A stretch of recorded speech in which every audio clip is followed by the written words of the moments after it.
오늘 말씀은 고린도전서 4장 18절에서 20절 말씀 보도록 하겠습니다.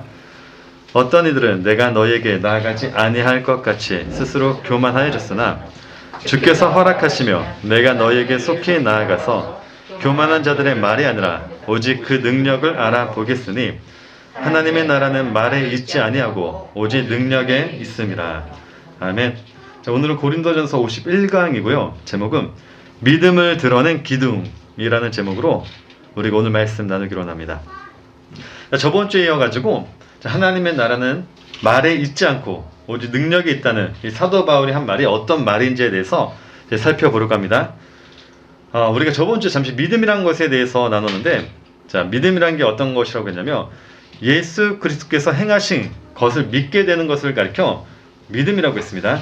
자, 그래서 우리 안에 믿음이라는 게 있다면 우리는 예수 그리스도만으로만 살게 되죠. 그분만을 붙잡게 되고 그분만을 바라보게 되고 그분만 전하게 된다고 했습니다. 자, 이를 가리켜 하나님의 나라는 능력을 전하는 것이다 라고 하는 거고, 자, 하나님의 나라는 그 자체가 예수 그리스도였기 때문에 결국 하나님의 나라 속에서 사는 거죠. 자, 그러니까 하나님 나라는 말에 있지 않고 능력이 있다라는 말은, 믿음이 없는 자에게서 나오는 말은 하나님의 나라를 세울 수 없는 말이다라고 이야기했어요. 자, 그게 사도 바울이 저번 주에 봤던 사도 바울이 말한 하나님의 나라는 말에 있지 않고 오직 능력이 있다라는 말이라고 했는데, 자, 이제 오늘은 이 부분을 저번 주 믿음에 대해서 다뤘다면 오늘 행위라는 것에 대해서 살펴보려고요. 왜냐면 하나님의 나라는요, 믿음으로 나오는 그 말로만 세워지는 게 아니기 때문이죠. 자, 믿음이 있으면 반드시 나오는 게 행위입니다. 행위. 믿음과 행위는요, 하나로 연결이 돼요. 하나입니다. 자, 그래서 야고보가 그의 서신서에서 행함이 없는 믿음은 곧 죽은 믿음이다 라는 말을 한 거죠. 자, 야고보서 2장 17절에서 18절 말씀 보더니 이와 같이 행함이 없는 믿음은 그 자체가 죽은 것이라. 어떤 사람은 말하기를 너는 믿음이 있고 나는 행함이 있으니 행함이 없는 내 믿음을 내게 보이라. 나는 행함으로 내 믿음을 내게 보이리라 라고요. 자, 믿음과 행위는요, 하나인 겁니다. 그래서 야고보가 그 뒤에서 이런 말을 한 거죠. 22절이죠. 네가 보거니와 믿음이 그와 그의 행함과 함께 일하고 행함으로 믿음이 온전하게 되었느니라. 24절이죠. 이로 보건대 사람이 행함으로 의롭다 하심을 받고 믿음으로만 아니니라 라는 말이에요. 그러니까 믿음과 행위가 하나가 될 때 그것을 가리켜 성경에서는 능력이다 라고 해요. 그러니까 행함이 없으면 그 능력이 아닙니다. 자, 그래서 성경을 보게 되면요, 능력이라는 단어가 나오면 행함이라는 단어가 항상 붙어 있기도 해요. 자, 대표적으로 출애굽기 신명기 말씀을 보게 되면 이스라엘이 여호와께서 애굽 사람들에게 행하신 그 큰 능력을 보았느니라 해요. 자, 하나님께서 이스라엘 백성들에게, 그 애굽 사람들에게 능력을 보이실 때 행하셨다라고요. 행위. 자, 신명기 3장 24절에도 말씀 봤더니 주 여호와께서 주께서 주의 크심과 주의 권능을 주의 종에게 나타내시기 시작하셨사오니 천지간에 어떤 신이 능히 주께서 행하신 일, 곧 주의 큰 능력으로 행하신 일같이 행할 수 있으리까 해요. 자, 역대하에서도 마찬가지입니다. 여호와의 눈은 온 땅을 두루 감찰하사 전심으로 자기에게 향하는 자들을 위하여 능력을 베푸시나니래요. 그러니까 성경을 보면 능력이라는 단어가 나오면 믿음이라는 단어가 같이 동반하기도 하고 동시에 행위라는 단어가 동반하고 있는 게 능력인 겁니다. 자, 그래서 오늘은 행함과 능력이 어떤 연관이 있는지에 대해서 설명을 드리려고요. 자, 그런데 그 전에 우리가 먼저 알아야 될 게 있습니다. 그게 뭐냐면 하나님 나라가 무엇인지에 대해서 우리가 먼저 살펴볼 필요가 있죠. 하나님 나라. 자, 하나님 나라는 입성일까요? 아니면 되는 걸까요? 네.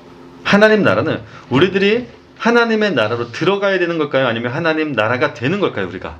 나라가 되는 거예요. 그쵸, 우리가 나라가 되는 겁니다. 자, 많은 사람들은, 한국 기독교의 많은 사람들은 하나님 나라를 어떻게 생각하냐면 들어가야 되는 걸로 생각하죠. 입성해야 되는 거. 내가 죽고 하나님 나라에 들어가는 거. 보통 다 그렇게 생각하는데 성경에서 가르쳐주는 하나님의 나라는 입성이 아니라 되는 거다라고 얘기를 하죠. 우리가 되는 겁니다. 하나님의 나라가. 입성이 아니고 아예 되는 거예요. 자, 예수님이 그래서 이런 말씀하신 거죠. 바리새인들이 하나님의 나라가 어느 때 임하나이까 묻건을 예수께서 대답하여 이르시되 하나님의 나라는 볼 수 있게 임하는 것이 아니요 또 여기 있다 저기 있다고도 못하리니 하나님의 나라는 어디 있다? 너희 안에 있느라고요. 그러니까 우리는 하나님의 죽은 다음에 하나님의 나라에 가는 게 아닙니다. 죽고 나서 우리는 이미 하나님의 나라가 되어서 사는 거예요. 자, 이건 잠언에서 가르치는 하나님의 나라도 마찬가지입니다.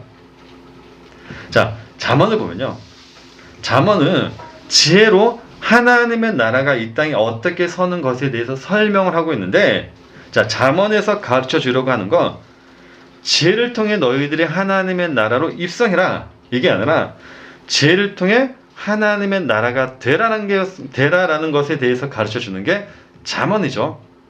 자, 물론 잠언을 보게 되면요, 잠언은 마치 우리가 하나님의 나라에 입성해야 되는 식으로 되어 있어요. 잠언 자체가.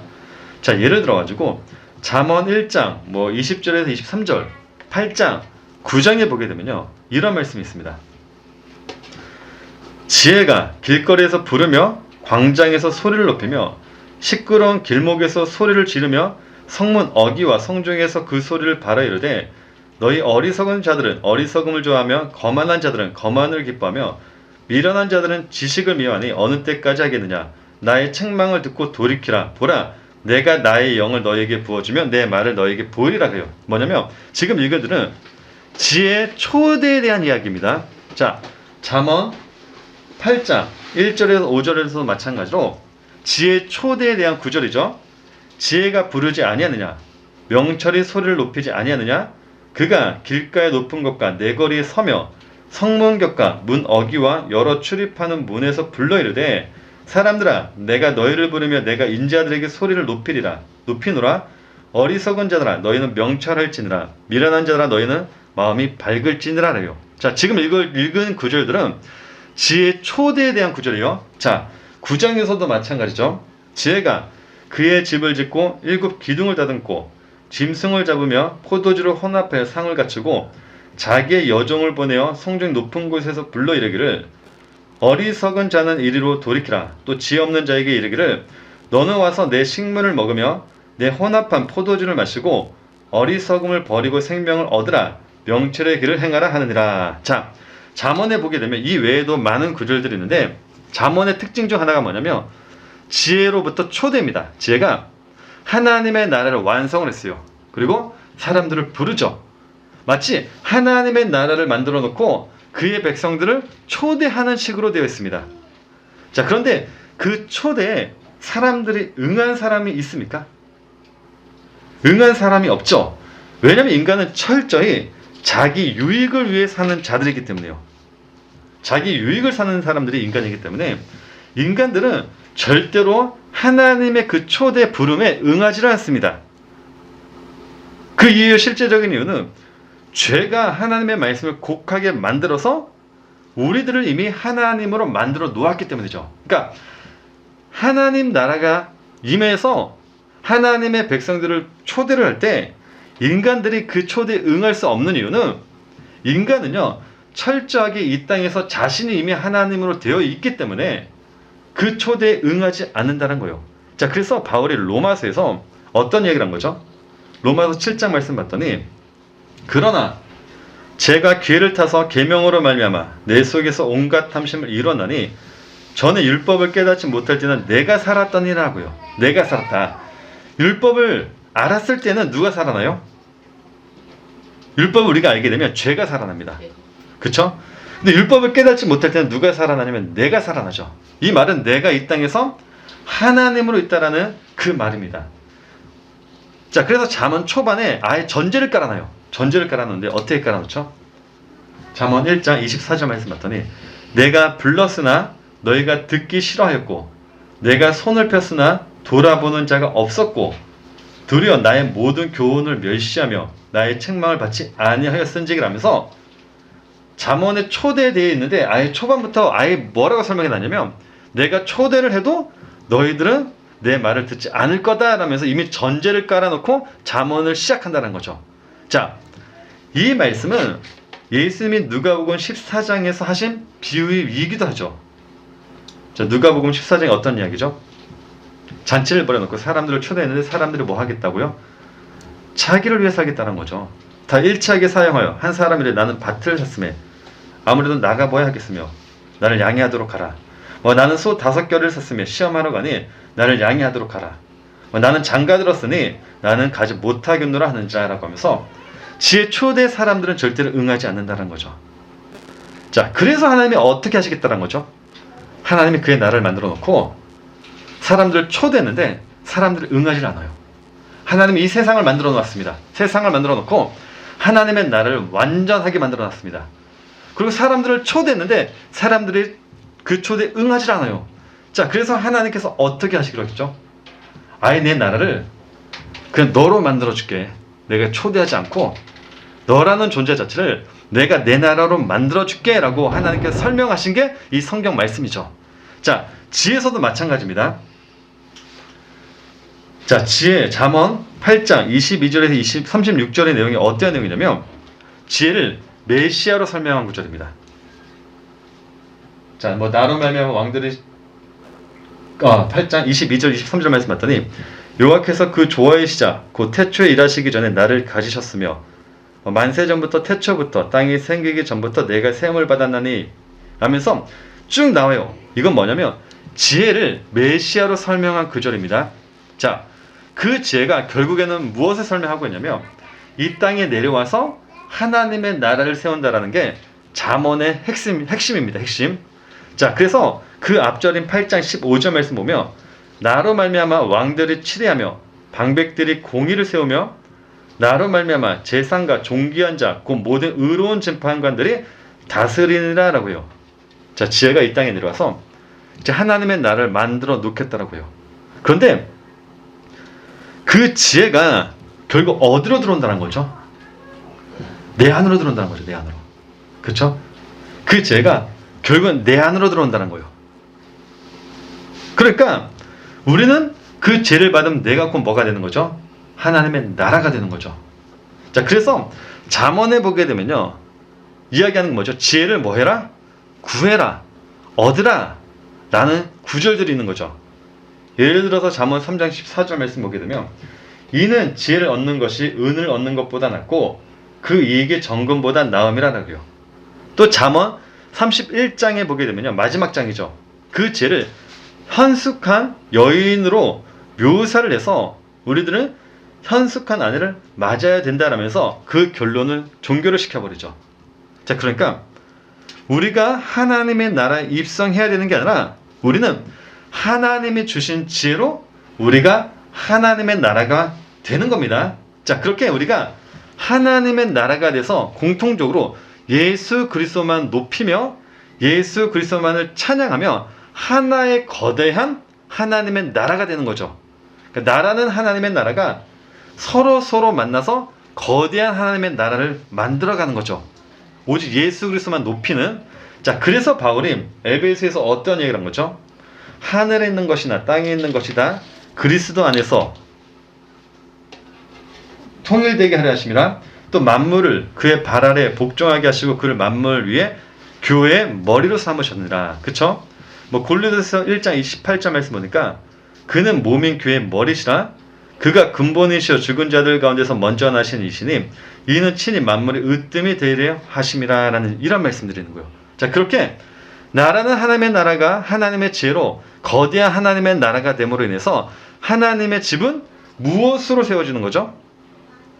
이 말씀을 제가 잠언 24장 3절 말씀 봤더니 집은 지혜로 말미암아 건축되고 명철로 말미암아 견고하게 된다라고 잠언에서 설명하고 있죠. 자, 그러니까 예수님이 말씀하신 하나님의 나라는 너희 안에 있다는 말씀은 내 안에 떨어진 지혜가 우리를 하나님의 나라로 만들어서 예수 그리스도만을 공통적으로 예수 그리스도만을 높이는 그의 나라로 만들어 놓는다는 것에 대해 설명하고 있는 거죠. 자, 그럼 내 안에 떨어진 지혜라는 게 뭘까요? 내 안에 떨어진 지혜. 네, 맞습니다. 하나님의 말씀을 이야기하는 거예요. 하나님의 말씀. 자, 그래서 시편에 보게 되면 이런 말씀 있죠. 여호와의 율법은 완전하여 영혼을 소성시키며 여호와의 증거는 확실하여 우둔한 자를 지혜롭게 하며 하라고요. 그러니까 우리가 지혜를 받았다는 것은 곧 무엇을 말하냐면 하나님의 말씀이 내 안에 있다는 것을 이야기하는 겁니다. 맞죠? 자, 그런데 단순히 우리가 하나님의 말씀을 받았다가 하나님의 지혜를 받았다는 건 아니죠.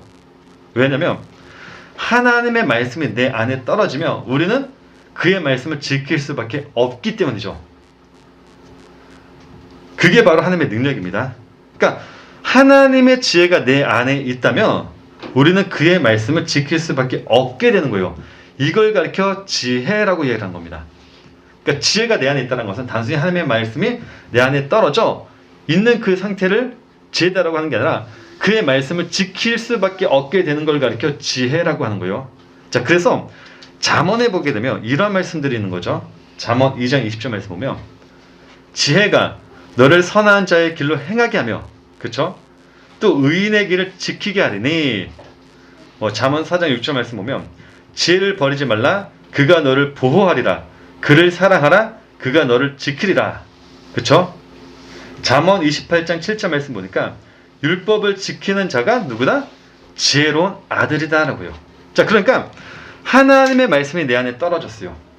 그 자체를 지혜라고 하는 게 아니라 그 말씀이 떨어져서 그 말씀을 지키게 되는 걸 가르쳐, 지키게 하게 만드는 걸 가르쳐 지혜라고 해요. 자, 그에 반해 하나님의 말씀이 내 안에 떨어졌습니다. 그런데 우리가 하나님의 말씀을 지키고 있지 못하고 있다면 나에게는 지혜가 없다라는 거죠. 이걸 그대로 하나님의 나라의 공식으로 적용을 시키면 내가 하나님의 말씀이 내 안에 떨어져 그의 말씀을 지키고 있다면 나는 하나님의 나라에서 사는 거고, 그 말씀이 내 안에 떨어졌는데 내가 그의 말씀을 지키지 못하고 있다면 내 안에 지혜가 없다라는 거고, 우리는 하나님의 나라에서 살고 있지 못하고 있다는 거죠. 맞습니까?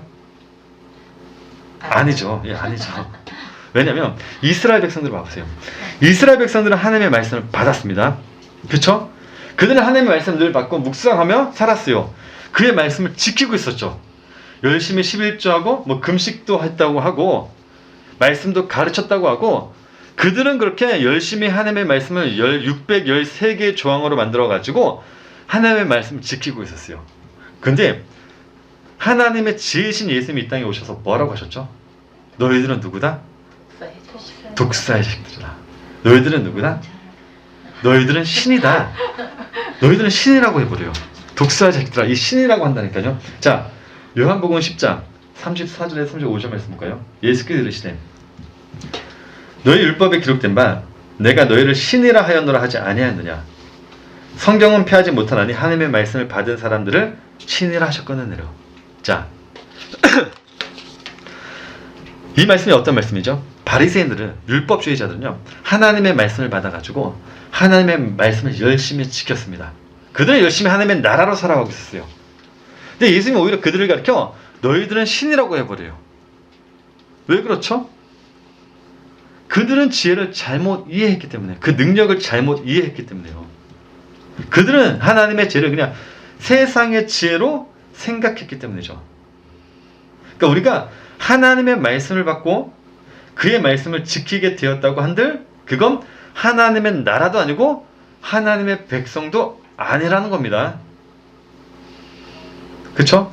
예수님이 이 땅에 오셔가지고 하나님 나라의 말씀, 그 복음을 전하고 가르쳤습니다. 행하셨습니다. 그 행위가 하나님의 나라를 만들던가요? 못 만들었죠. 못 만들었죠. 왜요? 사람들은 그 말을 듣고 오히려 예수님을 죽이려고 했기 때문이죠. 그러니까 이 능력이란 말이 어떤 말인지 우리가 먼저 알아야 된다는 거예요. 그래서 그 능력이란 것을 저번 주에 예수님이라는 그 믿음으로 설명을 드렸다면 오늘 행위로 설명을 드리려고 해요. 자, 이 능력이란 것은 우리가 이야기했듯이 기적이나 이적을 일으키는 것을 가리켜 능력이라고 하지 않습니다. 그쵸? 그래서 예수님 이런 말씀했다고 했죠. 마태복음에 예수께서 대답하여 이르시되 너희가 성경도 하나님의 능력도 알지 못하는 걸 오해하였도다라고요. 자, 그렇다면 능력이란 게 뭘까요? 능력. 자, 능력이란 것에 설명드리기 위해서 먼저 이것부터 설명드릴게요. 하나님이 천지 창조를 하신 건 능력으로 창조하신 걸까요? 능력으로 창조하지 않으신 걸까요? 능력으로 창조하지 않은 거야. 되게 예매하죠, 그쵸? 우리가 생각할 때 하나님의 천지 창조는 하나님의 능력으로 창조한 거예요. 왜냐면 무에서 유를 창조한 거니까요. 근데 성경에서 말하는 능력은 기적이나 이적을 만들어내는 것을 가리켜 능력이라 하지 않는다라고 했죠. 그러니까 천지 창조는 하나님의 능력으로 창조하신 게 아닌 거죠. 왜죠? 말씀. 이유가 뭐죠? 그게 왜 능력이라고 하지 않는 거죠, 우리가? 천지 창조를? 변하기 때문이잖아요. 변하기 때문에. 변하기 때문에. 성경에서 능력이란 것은요, 변하는 물질을 변하지 않게 만드는 것을 가리켜 능력이라고 해요. 능력이란 거. 그러니까 하나님이 만드신 천지 창조를 가리켜 우리가 능력이라고 할 수 없는 이유는 천지 창조 물들은 반드시 변하게 되어 있기 때문에 능력이라고 우리가 할 수 없습니다. 자, 창세기 1장 1절의 원문이 이렇게 되죠. 다음 주부터 창세기 또 들어갈 텐데, 창세기 1장 1절 말씀 보면 이 앞에 있는 말씀이, 자, 이게 베레시트, 바라, 엘로힘, 에트, 하샤마임, 웨이트, 하에레츠 해가지고 태초에 하나님이 창조하셨다. 무엇을? 하늘과 땅을. 이렇게 돼요. 자, 이거를 어이구, 잘못 눌렀네요. 자, 이게 천지 창조를 전인데, 자, 이거를 하나씩 하나씩 단어 하나씩 띄어서 보면 이게 어떠한 단어라고 했죠? 하나님이 그의 집을 머리로 완성하여 보여주신 표, 그쵸? 한번 들어보셨을 거예요, 한 번씩. 자, 집이죠? 이게 머리라는 단어고, 이게 하나님이고, 분석하다, 손으로 표를, 그러니까 집을, 그의 집을 하나님께서 분석해서 손으로 완성하신 표, 이게 태초에라는 단어라고 의미라고도 이야기를 했는데, 자, 이 말씀만 놓고 보게 되면요, 하나님이 천지창조를 그의 집의 머리로 완성을 했다라는 의미인데, 자, 정말로 그 말씀이 완성이 되었습니까? 아니죠. 이 말씀 자체가 인간의 죄로 인해 가지고 변했기 때문이잖아요. 그렇죠? 죄가 하나님의 목적을 왜곡시켰단 말이죠. 자, 그 죄, 하나님의 힘을 역류하는 것을 가리켜 우리는 뭐라고 한다고 했죠? 핫다라고 했어요. 핫다. 히브리어로 핫다라고 했습니다. 자, 그 핫다를 가리켜 성경에서는 죄라고 이야기를 합니다. 자, 그 죄를, 하나님의 힘을 역류하면서 사는 것을 가리켜 성경에서는 뭐라고 하는 거죠? 라아라고요. 악이라고 이야기해요. 악. 자, 그 악을 품고 사는 자들을 가리켜 성경에서는 뭐라고 한다고 했죠? 라바트라고 한다고 했어요. 라바트.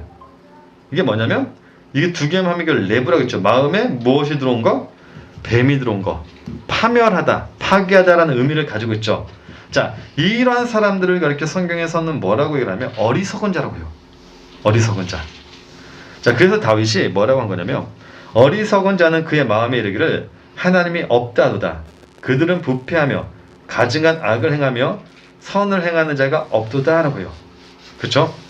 그러니까 하나님의 힘을 역류하는 것을 가리켜 죄라고 하는 거고, 그 죄를 마음에 품고 사는 자를 가리켜 악한 마음을 품었다고 이야기를 하는 거고, 그렇게 사는 자를 가리켜 성경에서는 어리석은 자라고 이렇게 표현을 하는데, 자, 그 사람들이 누구죠?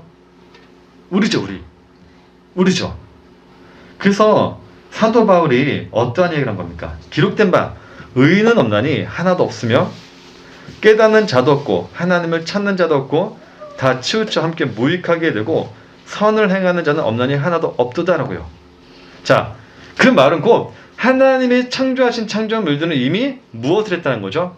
변한 존재가 되었다는 거죠. 자, 그렇기 때문에 하나님의 창조를 가리켜 능력이라고 할 수 없는 이유는 하나님의 창조물들은 반드시 변할 수밖에 없게 되어 있기 때문에 하나님의 천지 창조를 능력이라고 창조했다라고 말하지 않는다는 거예요. 우리가 하나님의 천지 창조를 능력으로 생각하는 것은 곧 하나님의 말씀을 우리가 그 능력을 지금 오해하고 있는 거예요. 지금 오해. 그러니까 그 능력이라는 단어가 우리가 생각하는 그 능력으로 생각하면 안 돼요.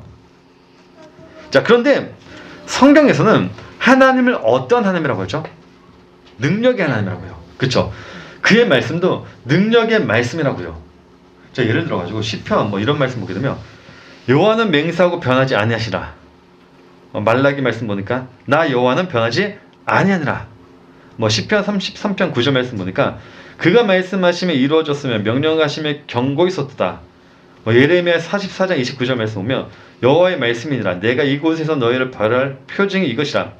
내가 너에게 재난을 내리라 한 말이 반드시 이루어질 것을 그것을 알게 하리라 하면서 하나님은 변하지 않는다라고 하고 그의 말씀은 절대 변하지 않는다라고요.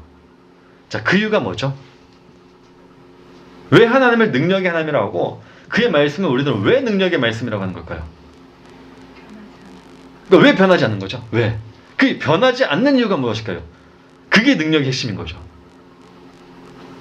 그 이유가 뭐죠? 그 이유는 예수님께서 그의 말씀을 이루셨고 이루실 거기 때문에 그런 겁니다. 중요한 건 예수 그리스도의 죽음과 부활이 중요하다는 거예요. 자, 예수님이 이 땅에 오셨습니다. 예수님이 이 땅에 오셔서 어떤 말씀을 하셨죠? 하나님의 아버지의 말씀을 전했습니다. 요한복음에서 봤듯이 예수님께서 이 땅에 오셔가지고 아버지께서 하라는 말만 하셨어요. 그 말이 어떤 말이었죠? 특징, 그러니까 대표적으로 간략하게 정리하면 함축적으로 어떤 말씀을 하셨죠? 나는 하나님의 아들이다. 내가 너의 죄를 씻겨줄 것이다. 그로 인해 내가 너희를 구원해 줄 것이다. 그래서 예수의 이름의 뜻이 뭐였죠? 그가 그의 백성을 죄로부터 구원해낸다. 자, 근데 이 말이 어떤 능력이 있습니까? 이 말에 능력이 없죠. 그 말에 능력이 무슨 능력이 있습니까? 예수님이 이 땅에 오셔가지고 내가 하나님의 아들이야. 내가 너의 죄를 씻겨줄 거야. 내가 너희를 구원해 줄 거야. 라고 했더니 사람들이 그 말을 듣고 뭐 해요? 오히려 예수를 죽이려고 했죠. 그 말에 무슨 능력이 있습니까? 그 말에 능력이 없죠. 근데 그 말에 능력이 되는 이유가 뭐죠? 그건 예수님께서 하셨던 또 다른 말씀이 있으셨어요. 그 말씀이 어떤 말씀이죠? 나는 죽을 거야. 그렇지만은 사흘 만에 반드시 부활할 거야. 자, 그렇다면 예수님이 정말로 죽고 사흘 만에 부활을 하신다면 예수님이 하셨던 말씀이 정말 뭐가 되는 거예요? 이게 진짜 참이 되는 거죠. 진짜 참이 되는 거죠. 그러니까 하나님의 말씀이 정말 참된 말씀, 정말 변하지 않는 말씀이 되는 이유는 예수님께서 이 땅에 오셔가지고 내가 죽을 거야, 사흘 만에 그렇지만 부활할 거야 라는 이 말씀이 이루어지면 정말 예수님께서 하셨던 그 말씀들은 진짜가 되는 거죠. 자, 그래서 대제사장과 바리새인들이 빌라도에게 어떤 말을 한 거죠? 자, 한번 볼까요? 마태복음 27장 62절에서 64절 말씀 봤더니 그 이튿날은 준비일 다음 날이라 대제사장들과 바리새인들이 함께 빌라도에게 모여 이르되 주여 저 속이던 자가 살아있을 때 말하되 내가 사흘 후에 다시 살아나리라 한 것을 우리가 기억하노니 그러므로 명령하여 그 무덤을 사흘까지 굳게 지키게 하소서.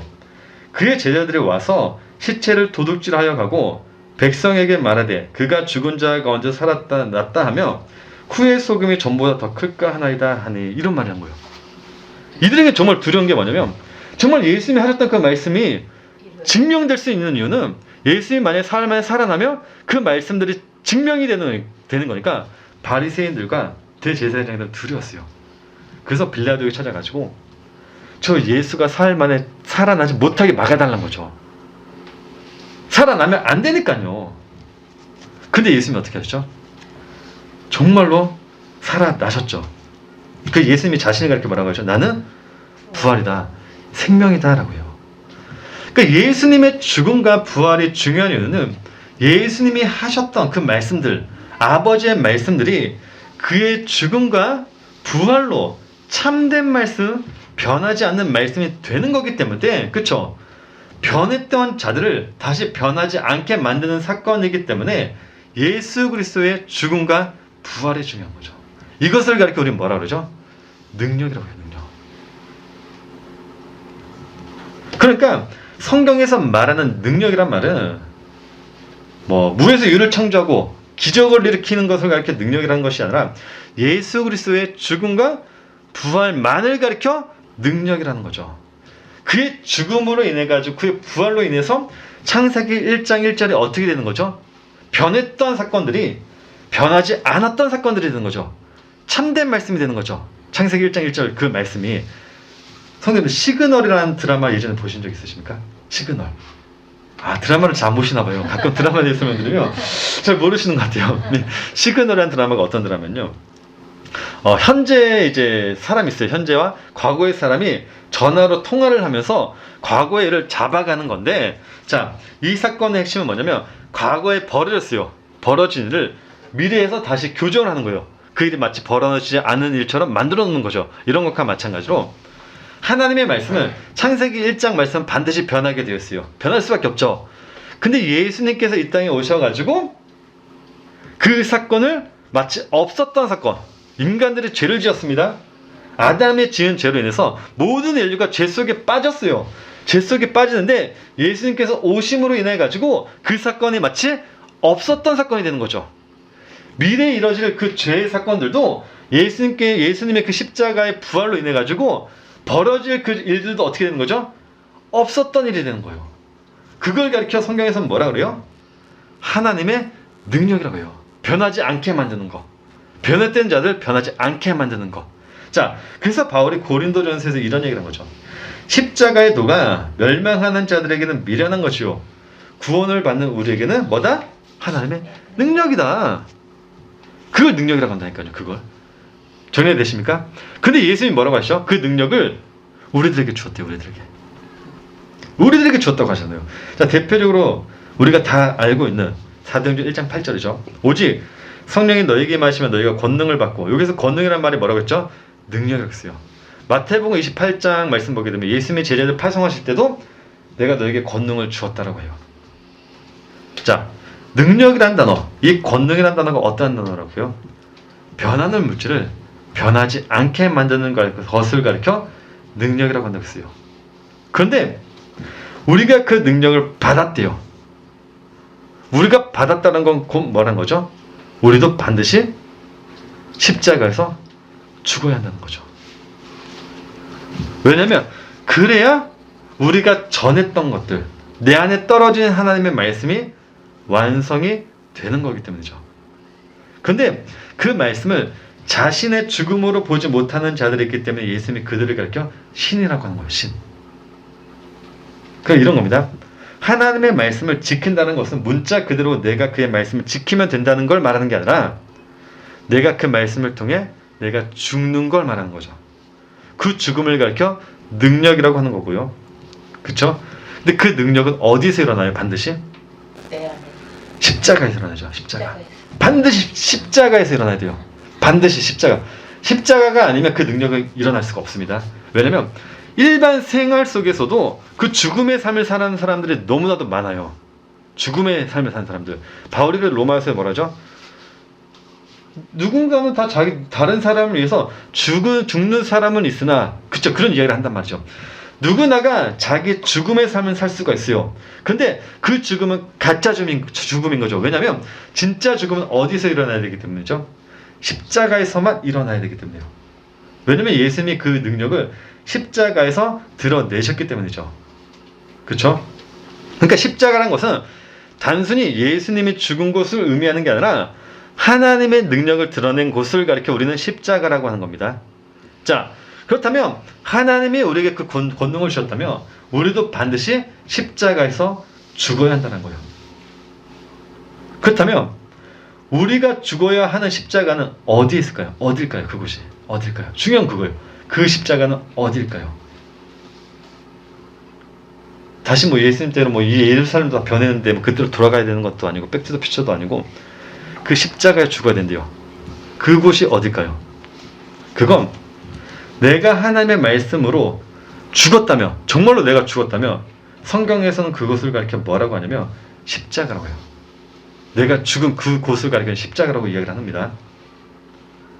그러니까 성경에서 말하는 십자가라는 것은 단순히 가시적인 어떤 모양을 가리키는 것도 아니고 그냥 착하게 사는 것도 아니고 내가 말씀으로 함몰된 그곳을 가리켜 십자가라고 해요. 그래서 십자가를 또 다른 의미로 기둥이라고 한다고 했죠.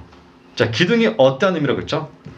원래 기둥이란 것이 하나님이 설명하는 하나님의 지배에 설명할 때 기둥이란 것은 원래 있었던 기둥을 제거하고 다시 그의 말씀으로 세운 곳을 가리켜 기둥이라고 하지 않고 원래 있었던 기둥을 깨끗하게 다듬고 정결하게 만들어서 세우는 것을 기둥이라고 한다고 했어요. 자, 이것을 히브리어로 설명하면 그냥 쿰이라고 했어요. 쿰이 뭐냐면 제거하고 다시 세운다라는 의미인 겁니다. 있었던 기둥을 원래 있었는데 그냥 제거했다라고 간주해 주시는 거예요. 나라는 존재가 있었는데 그냥 제거했다라고 간주해 주시고 다시 세웠다라고 인정해 주시는 거죠. 그래서 바울이 간주해 주신다는 표현을 많이 한다고 했어요. 간주해 주신다. 자, 제가 이걸 예전에 마음으로도 설명드렸는데, 자, 우리가 성령을 받으면 내 마음이 새 마음이 된대요. 근데 우리가 새 마음이 되지 않았죠. 성령님을 받으셨는데 성령을 받았다고 해서 내 마음이 새 마음이 된 건 아니죠. 더러운 마음이잖아요. 그대로. 근데 하나님은 뭐라고 말씀해 주시는 거죠? 새 마음이 되었다? 간주해 주시는 거예요.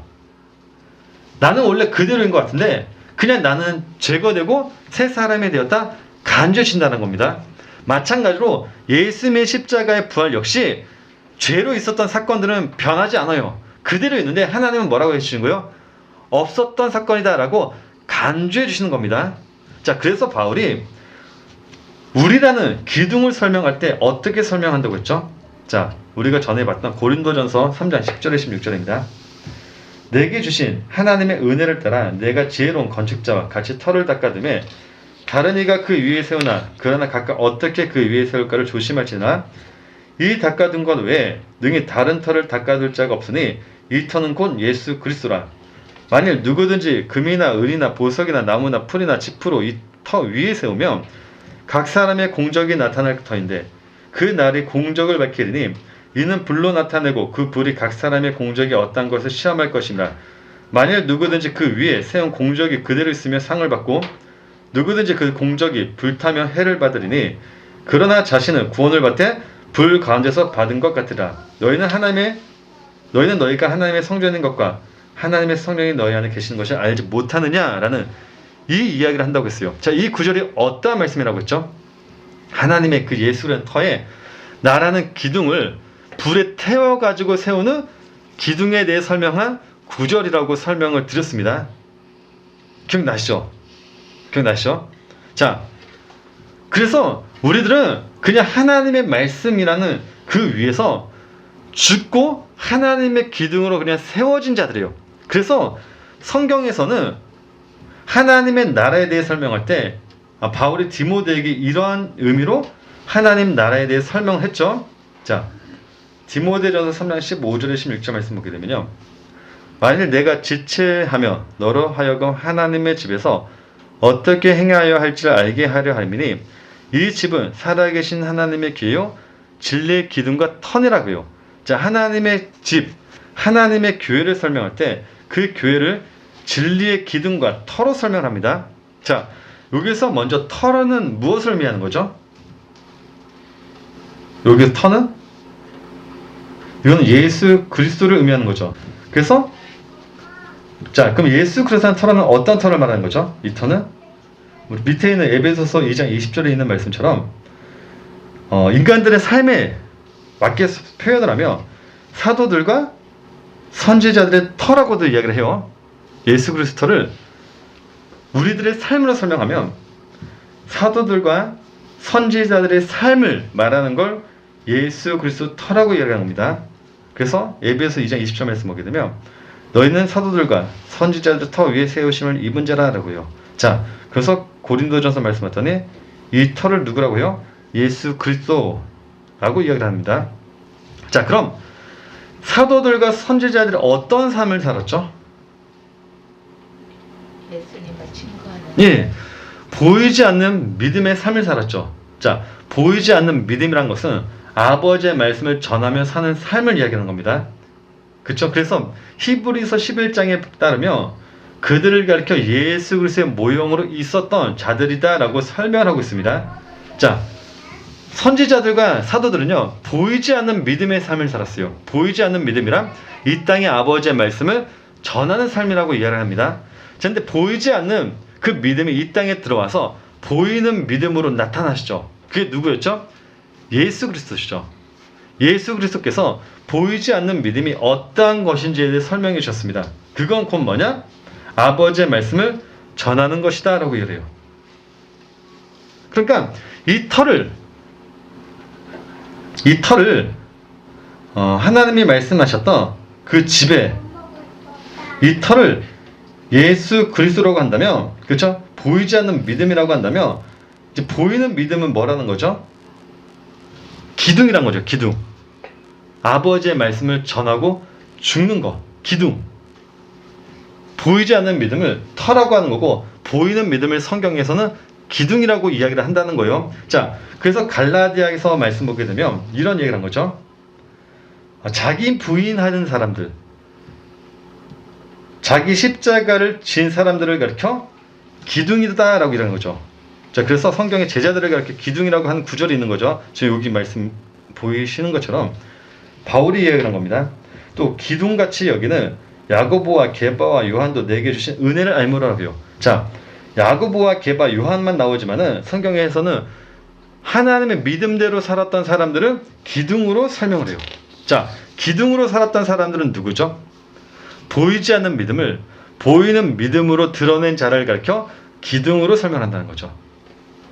그러니까 굳이 설명한다면 아까 설명드렸듯이 이 터를 보이지 않는 믿음, 예수 그리스도 한다면 이걸 보이는 것으로 보여주면서 사는 자들을 가리켜 성경에서는 기둥이라고 이야기를 한다는 거죠. 그렇죠? 그 기둥은 결국 무엇을 말하냐면 하나님의 말씀을 이룬 것, 자기 부인, 자기 십자가를 말하는 거죠. 자, 그래서 다시 우리가 디모데전서 3장 15절 뒤에 있는 16절 말씀 보면 이런 말씀이 이야기를 한 겁니다. 만일 내가 지체하며 너로 하여금 하나님의 집에서 어떻게 행하여 할지를 알게 하려니이 이 집은 살아계신 하나님의 교회요 진리의 기둥과 터니라 그래요. 교회는 어떤 것이다? 보이지 않는 믿음을 가지고 보이는 믿음으로 살아가는 것이 곧 뭐다? 하나님의 집이다라고 해요. 자, 크도다 경건의 비밀이여 그렇지 않다 하는 이 없도다. 그는 육신으로 나타난 바 되시고 무엇을요? 믿음을 나타낸 바 되신다는 거죠. 영으로는 의롭다 하심을 받으시고 천사들에게 보이시고 만국에서 전파되시고 세상에서 믿음 받으시고 영광 가운데서 올려지셨느라 라고요. 그러니까 예수 그리스도라는 말은 보이지 않는 믿음도 예수 그리스도라고 하는 거고 이걸 하나님의 나라의 터라고 이해하는 거고 보이지 않는 믿음을 보이는 말씀으로 드러낸 분도 예수 그리스도라고 하는 거죠. 이걸 가리켜 우리는 뭐라고 하는 거죠? 진리의 기둥이라고 이야기하는 거죠. 그렇죠? 보이지 않는 터, 보이는 기둥, 이걸 하나님의 나라라고 이야기를 하는 겁니다. 히브리서에서 가리키는 그 길, 하나님의 집도 마찬가지입니다. 자, 히브리어 보게 되면요, 대표적으로 데레크와 오라흐라는 단어가 있다고 했어요. 자, 데레크는 어떤 단어라고 했죠? 데레크는 가시적인 나의 행위를 의미하는 게 데레크라고 했습니다. 근데 그 데레크에 하나님의 영, 지혜가 있으면 그 데레크가 내놓는 길을 오라흐라고 이야기를 한다고 했어요. 그러니까 데레크로만 살면 제외 행위가 되는 거고 하나님의 영, 지혜가 있으면 그 데레크는 그냥 오라흐의 길이 된다고 이야기를 했어요. 자, 이사야서 말씀 보게 되면 저희가 봤죠? 이사야서 2장 3절에 보게 되면요, 하나님이 우리에게 그의 데레크를 가르쳐서 우리를 오라흐의 길로 걷게 할 거다라는 말씀이 있어요. 많은 백성이 가며 이르기를 오라 우리가 여호와의 산에 오르며 야곱의 하나님의 전에 이르자 그가 그의 길을, 그쵸? 우리들의 그 행위를 말하는 겁니다. 우리의 행위를 우리에게 가르치실 것이라. 우리가 그 길로 우리는 행했는데 그 길은 뭐라는 거죠? 오라흐, 진리의 길이라는 거죠. 이는 율법이 시온에서부터 나올 것이요 여호와의 말씀이 예루살렘에서부터 나올 것임이라는 거예요. 자, 그래서 잠언 2장 20절에 보게 되면요, 우리를 가리켜 길이라고 하면서 우리라는 존재 그 자체가 그냥 땅으로 남아 있을 것이다 라는 말씀이 있거든요.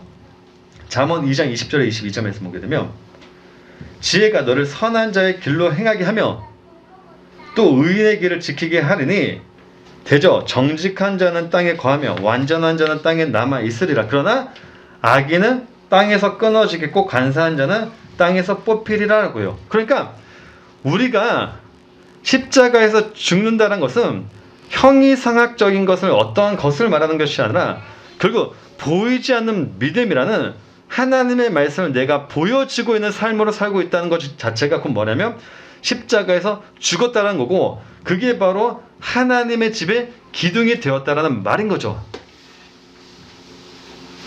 그러니까 믿음과 행함이 하나일 수밖에 없는 이유는 믿음이라는 보이지 않는 예수 그리스도를 드러내는 게 행함이기 때문에 이 둘은 하나일 수밖에 없다는 겁니다. 그러니까 우리가 믿음이 있다라고 하면서 그 믿음을 내가 드러내고 있지 못하고 있다면 그건 뭐라는 거죠? 믿음이 없다라는 거죠. 그래서 야고보가 얘기했듯이 너에게 믿음이 있다면 무엇을 내놔라? 행함이라는 것을 내놓으라고 이야기를 한 거죠. 우리가 믿음이 있다라고 하면서 하나님의 그 말씀, 그 행위가 없다면 그건 결국 무엇을 말하냐면 성경에서 신이라고 한다는 거죠. 신. 독사의 자식들이다 라고 이야기를 한다는 거죠. 행함이 없으면. 그런데 우리는 그 행위를 내가 할 수 있는 게 아니기 때문에 예수님이 우리들에게 무엇을 주신다고 한 거죠? 성령님을 주셔서 일방적으로 기둥으로 만들어 놓으신다고 해요. 그래서 바울이 고린도전서 2장 4절에서 내 말과 내 전도함이 설득력 있는 지혜의 말로 하지 아니하고 다만 성령의 나타나심과 능력으로 한다고요. 자, 그렇다면 여기에서 성령의 나타나심과 그 능력으로 한다는 것을 우리가 어떻게 할 수 있을까요? 어떻게? 내 믿음을 내가 드러내고 있다는 것을, 그 믿음을 내가 나타내 보이고 있다는 것을 우리가 어떻게 할 수 있을까요? 열매로 할 수 있죠. 열매. 어떤 열매요? 성령의 9가지 열매요. 성령의 9가지 열매가 의미하는 게 뭐죠? 하나님의 나라죠. 그 나라입니다. 그 열매를 맺기 위해서 우리는 뭐 해야 되는 거죠? 내가 살아나려고 하는 대육적인 것을 늘 죽여야 된다는 거죠. 자, 그래서 바울이 갈라디아서 5장 16절에서 25절에서 16절 25절에서 이런 이야기를 한 거죠. 내가 이르노니 너희는 성령을 따라 행하라. 그리하면 육체의 욕심을 이루지 아니하리라. 육체의 소욕은 성령을 거스르고 성령은 육체를 거스르나니 이 둘이 서로 대적함으로 너희가 원하는 것을 하지 못하게 하려 합니다. 너희가 만일 성령이 인도하시는 바가 되면 율법 아래에 있지 아니하리라. 육체의 일은 분명하니 곧 음행과 더러운 것과 호색과 우상숭배와 주술과 원수 맺는 것과 분쟁과 시기와 분냄과 당지는 것과 분열함과 이단과 투기와 술 취함과 방탕함과 또 그와 같은 것들이라.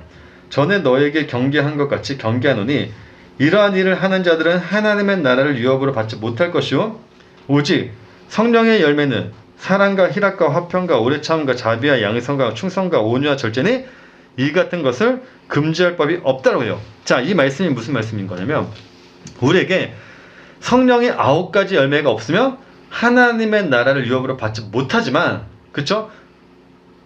우리에게 성령의 9가지 열매가 맺어지면 그게 하나님의 나라의 유업을 받은 자의 모습이라는 겁니다. 자, 그 열매는 어떻게 맺어진다고요? 자기 부인으로 맺어진다는 겁니다. 자, 그래서 그 뒤 24절에 보게 되면 그리스도 예수의 사람들은 육체에 함께 그 정욕과 탐심을 십자가에 못 박았다고 그래요. 만일 우리가 성령으로 살면 또한 성령으로 행할지니라 라고 해요. 자, 그러니까 내가 하나님의 말씀을 지키고 있다, 지혜로 내가 자기 부인의 삶을 살고 있다는 것은 우리들은 성령의 9가지 열매를 맺고 있다는 거죠. 그렇죠? 근데 그게 없다는 것은 나에게 하나님의 나라가 없다는 거죠. 성령의 9가지 열매가 없다는 것은요. 자, 그래서 바울이 보겠다는 것이 오늘 본문에 보게 되면요, 뭐라고 그러냐면 4장 19절이죠. 주께서 허락하시면 내가 너에게 속히 나아가서 교만한 자들의 말이 아니라 오직 그의 능력을 알아보겠으니 하나님의 나라는 말에 있지 않고 어디 있다? 오직 능력이 있다. 그 능력이란 무엇을 말하는 거죠? 그들에게 자기 부인의 삶이 있는지, 율법에서 그들이 죽고 있는지 아닌지, 그걸 보겠다는 거죠. 성령의 9가지 그 열매를 보겠다는, 그 드러난 것이고, 실제로 내가 보겠다는 건 뭐냐? 그들이 말씀에 죽고 있는지 그들이 살아있는지 그걸 보겠다는 거죠. 근데 고린도 교회 성도들은 성령을 받았다고 하면서 자기 부인의 삶이 없기 때문에, 그렇죠, 능력이 없는 자들의 말을 쫓고 있기 때문에 그들은 하나님의 말씀을 지금 엿바꿔 먹어서 자기들이 하나님이 됐단 말이죠. 그래서 무엇을 하고 있어요? 교회에서 자기를 드러내고 있죠. 우리 파만이 진리파다. 그쵸? 아볼로 파만이 진짜다. 바울 파만 진짜다라면서 자기 부인의 삶이 없어요. 누가 드러나고 있어요? 자신이 계속 드러나고 있으니까 그 성령의 9가지 열매가 없어요. 지금 고린도 교회는 분쟁과 시기와 분파만 있으니까요. 그래서 바울이 뭐라고 얘기한 거냐면 그 뒤에서 너희가 무엇을 원하냐? 내가 매를 가지고 너희에게 나아가랴? 사랑과 온유한 마음으로 나아가랴? 라는 이 말한 거죠. 그러니까 바울이 이야기하는 것은 결국 너희들에게 정말 그 믿음이 있다면 말하려면 다 하나요. 고린도전서의 핵심은 무엇이냐면 사랑이에요. 사랑. 그 고린도전서 13장이 무슨 장이죠? 사랑장이잖아요. 바울이 말하려고 하는 것은 그 사랑. 너희들에게 정말 믿음이 있다면 그 믿음을 내놓고 살라는 거죠. 드러내라는 거죠. 그게 없다면 결국 뭐냐? 하나님의 나라의 유업을 받지 못한 자들이라는 거죠. 그렇지만 그들은 하나님의 백성이기 때문에 나중에 뭐 또 살펴보겠지만 바울이 이야기를 하는 것은 계속해서 그 사랑에 대해서 설명하고 있는 겁니다. 자, 아무튼 다음 주에 다다음에 뭐 기회가 되면 보기로 하고, 자, 고린도전서는 우선은 당분간 여기에서 멈추고 다음 주는 창세기 말씀을 우리 잠시 또 살펴보도록 하겠습니다. 잠시 기도하도록 하겠습니다. 하나님,